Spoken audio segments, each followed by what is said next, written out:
एक बार भगवान गौतम बुद्ध अपने शिष्यों के साथ किसी पर्वतीय स्थल पर ठहरे थे।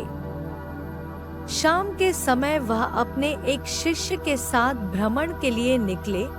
दोनों प्रकृति के मोहक दृश्य का आनंद ले रहे थे। विशाल और मजबूत चट्टान को देख शिष्य के भीतर उत्सुकता जगी। उसने पूछा, इन चट्टानों में तो किसी का शासन नहीं होगा, क्योंकि ये अटल, अविचल और कठोर हैं।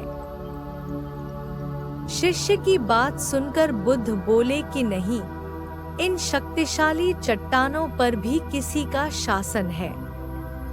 लोहे के प्रहार से इन चट्टानों के भी टुकड़े टुकड़े हो जाते हैं। इस पर शिष्य बोला, तब तो लोहा सर्वशक्तिशाली हुआ।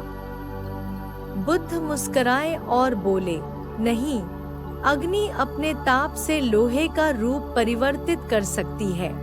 उन्हें धैर्यपूर्वक सुन रहा शिष्य बोला, इसका मतलब अग्नि सबसे शक्तिवान है। बुद्ध ने फिर उसी भाव से उत्तर दिया, नहीं, जल अग्नि की उष्णता को शीतलता में परिवर्तित कर देता है तथा अग्नि को शांत कर देता है। शिष्य कुछ सोचने लग गया। बुद्ध समझ गए थे कि उसकी जिज्ञासा अब भी पूरी तरह शांत नहीं हुई है। शिष्य ने फिर सवाल किया, आखिर जल पर किसका शासन है?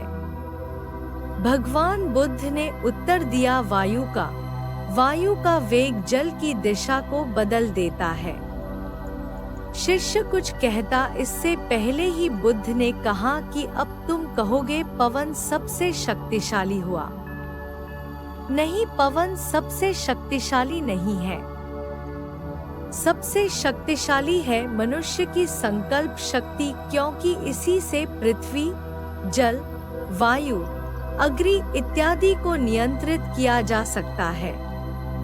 जीवन में कोई भी महत्वपूर्ण कार्य संकल्प शक्ति के बगैर असंभव है। इसलिए अपने भीतर संकल्प शक्ति का विकास करो।